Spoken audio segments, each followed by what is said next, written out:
If you've been feeling stuck in your career lately, but every time you sit down to figure out what it is that you want, your brain just goes blank. If you've been refreshing LinkedIn, checking out all the job boards, you're half considering quitting, half considering pivoting, it's just not clear what it is that you should do. Well, I don't think you actually need a new job. You need something that nobody really talks about as much as we should. You need space to think. I feel like a lot of people are walking around feeling this way, not sure what it is that they should do, but they're also quietly blaming themselves for it. If you can't figure out what it is that you want from your career right now, you are not lazy, you are not lost, you are not stuck, and you're most definitely not behind. You are actually really overstimulated. Think about it. There is a huge difference between not knowing what it is that you want and not having the space to actually hear what it is that you want. And most of us are living in the latter, whereas we mistake it for living in the first. We think we don't know what it is that we want, but we've never given ourselves the chance to actually be quiet, listen to our hearts, our minds, and come to terms with what it is that would actually make us happy. Oftentimes, it's only when you get to this really extreme point of burnout, you just feel so unsatisfied with where you are that you end up in a really dark place that then forces you to think. But we can get to that thinking place way before you end up on the floor. So before you do anything drastic, before you decide to take a pivot, before you quit, before you jump into something new, even before you take that next call, stay with me for a few minutes, because I think what's actually happening is much simpler than we all think. And it's much more fixable than you think as well. And by the way, all of the advice and suggestions I'm sharing in this video come from deep experiences that I have had in my own career ups and downs in the last few years. I have tried anything and everything you could name, felt every type of emotion and feeling you could have, from being lost to feeling stuck to sometimes loving what I'm doing and then all of a sudden feeling so empty and unfulfilled.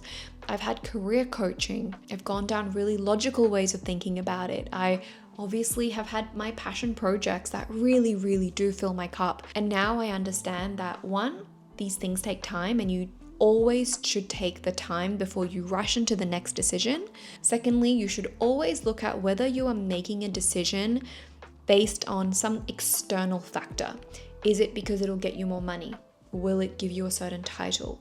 Will it allow you to basically have something that validates you externally? I basically wanted to say I'm credible in having gone through a lot of ups and downs, and I think I've come up with a really good approach and formula for working through it. So let's talk about why you actually feel stuck. The reason most people feel stuck in their careers isn't because they're in the wrong job. While that can most definitely be the case many, many times, you'll find, like in my experience, sometimes just changing jobs isn't the thing that actually solves the root problem. And you only realize that once you've made the jump, you've been in it for a while, you get through the honeymoon phase, and then you start to feel the same. The reason you're in this could possibly be that careers are moving so incredibly fast these days that there are almost no natural pausing points, no check-in points, no right time to actually stop and assess what it is that you're doing. Just think about the pattern of our lives, right? Go to uni, you graduate, you get a job, then you get a promotion, then you switch companies, maybe you get another promotion, then you get a pay rise, you move again, so on and so forth. This is a structure that exists in the world, and I'm so glad it's being challenged now, and I guess to some extent it's starting to get dismantled. But this is the reality for a lot of us. And along the way, we're chasing all of these external markers, the money, the prestige, the titles, the good companies. But there are two questions that I believe we fail to ask as we're going through this ride of externally chasing things that we have been taught to chase. One, what am I actually building here?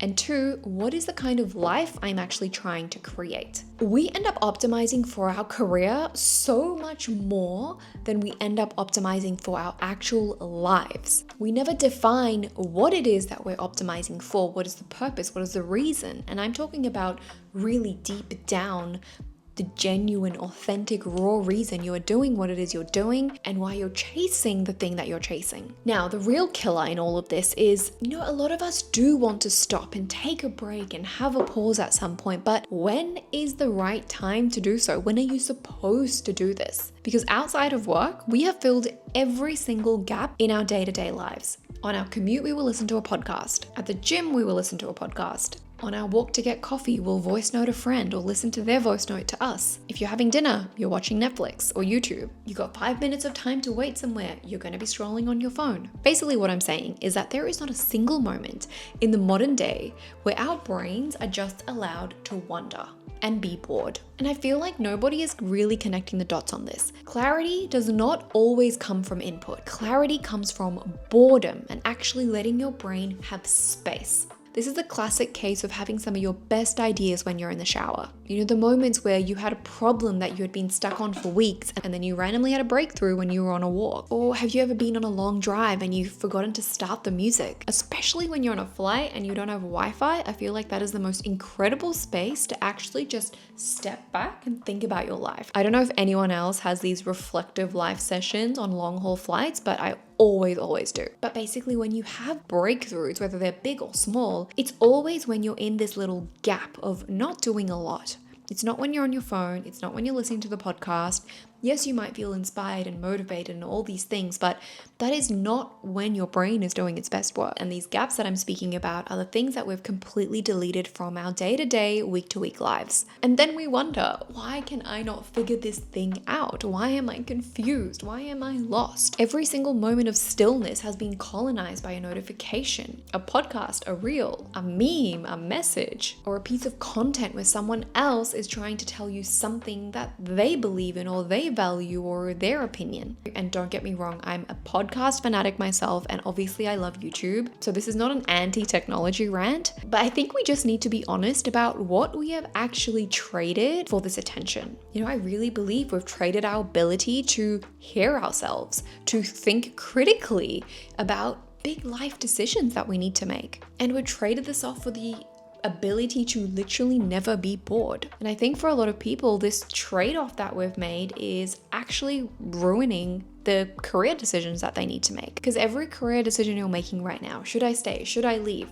Should I pivot? That's being made by a brain that has not had more than 20 or 30 minutes to actually be quiet and think about that decision. So that's why I say it's not a you need a new job problem, it is a you need space problem. So you can be like me a few years ago, go get a new job, you can move cities, change company, change role. But if you never actually give your brain the space to figure out what it is that you want, you're just gonna keep building the same dissatisfaction in a different shape, in a different package, every single time. So what happens when you actually create the space? What is gonna show up differently in your life? But now, when I finally started protecting my time from the reels, from the notifications, from the messages, a set of questions started surfacing on their own in terms of how I could think about my own career pivots and decisions. I didn't go looking for these questions. They naturally surfaced because I could actually process them and think about them. And these are the questions that I'm going to share with you now. They are not a framework to grind through or anything like that. They're just a set of signals to think about when you give your brain some quiet time. And I'm so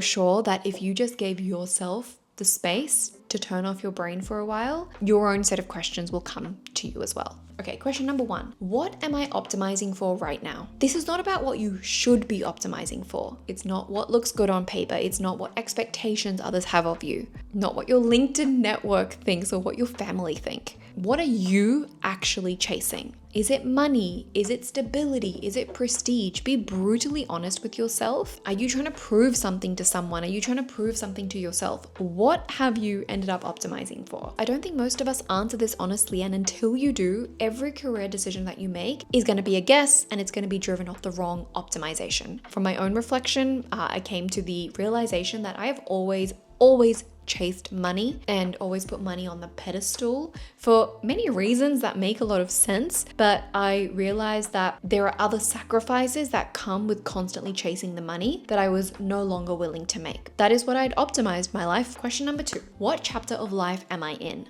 Now, this is the one that really changed everything for me. Your career does not exist in a freaking vacuum. It exists inside a life. It exists inside your life, and your life has seasons. It sounds really obvious to say now, but I really grappled with this. I had this version of my career that I wanted and worked towards through all my 20s, even my early 30s, I was still trying to fit that career into my life now, which looks very different to how it did when I was in my 20s. Your chapters of life could be a growth chapter where actually building your career is really important for you, which you could be in a stability chapter. I've been there where I was like, nothing matters more than me getting a stable job after I finished my second startup. Sometimes you can be in a creative phase, which I was definitely in when I founded my second startup. And then you can be in the wealth building phase. You could have discovered investing and you want to go all in on that. Maybe you're looking to buy a property and you need to build the wealth for it. And sometimes we're in a healing phase where you actually just want to do work that gives you the time to work on yourself and things in your personal life. But the trap that I fell into and a lot of people fall into is we pick one chapter of life that we start our career in and we try to mold the rest of our career into that chapter. But the trap most people fall into, including myself, is we pick a career in one chapter of our lives, often in our early 20s, and then we try and fit that same career into all the other chapters of our life that come later. But your career should support the chapter that you're in. It should not fight against it. It feels so obvious to me to say this now, but it took me months and months to get to this point of realization. Okay, question number 3 is what energizes me and what drains me. I've talked about this before many times because I'm a big believer that your energy is the biggest indication of how you should be spending your life. Forget what you're good at, forget what you're skilled at and what you have experience in. Being good at something and being energized by something are totally different things. A lot of us are stuck in this, well, I'm so good at this thing, so I should keep doing it. A lot of us are stuck in careers that we're really good at and we could keep excelling, but they're obviously not fulfilling a more deeper part of us. So there's a really simple exercise that you can do. Just jot down a note on your phone, go throughout your week and just notice all the tasks, interactions, things that you have to do that either make you feel high energy, they make you feel expansive, or they make you feel like compressed, suppressed, and I guess a little bit stuck and less energized. Recognizing this kind of pattern is worth so much more than any career quiz you are ever going to do. So please invest in this one task. If no one was watching, what would I choose? So much of careers is performance. Jobs sound good at dinner parties. Titles that impress the LinkedIn network, half of whom we don't even know. Just strip all of that away. If no one could see your LinkedIn, if no one could see how you made money, what would you spend your days doing? The gap between this answer and your current reality is this gap that you have been avoiding, addressing, and looking at. And that's what you need to do. Question number 5, am I solving the right problems? This is the one I actually come back to the most because when we feel stuck, we reach for a change, a pivot, a new role, a side hustle. I'm very guilty of that. But a lot of the time, the problem is not the career. The problem is that you have been moving for so fast, for so long, you have been chasing that you don't know what it is that you want. No career move is ever going to fix that. If you notice anything about these 5 questions, they cannot be answered in a rush. You definitely can have a go at them and feel like you have an instinct about what your answer will be, but I challenge you to spend a good amount of time actually reflecting on these questions, and you will be surprised by what your answer is today versus what your answer might be in 3 months' time. And you most definitely cannot answer these questions while you're listening to a podcast, checking those 5 reels, sending someone a meme, or doom scrolling at midnight before you go to sleep. These questions need space, and that is the whole point of this video. So if you take nothing else from this video, take this one thing. In the next 24 hours, go for one walk without your phone. No podcast, no music, no calls. Just you and whatever's been waiting for you at the back of your mind to finally speak up. Even 10 minutes is enough. You don't need an hour. You don't need to go and find yourself. You don't need to have a journal. You don't need to go on a silent retreat or anything like that. You just need to be bored for long enough every single day, just a short amount of time consistently, for you to actually hear yourself think. Clarity does not come from moving faster.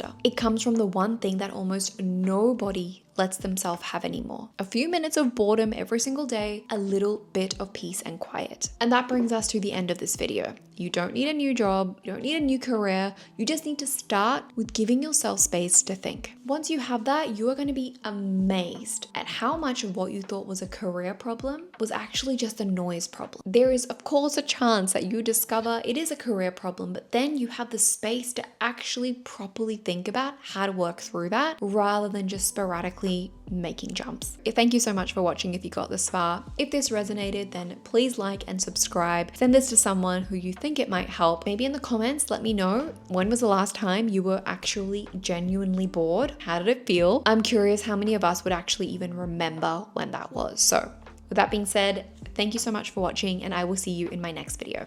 Bye.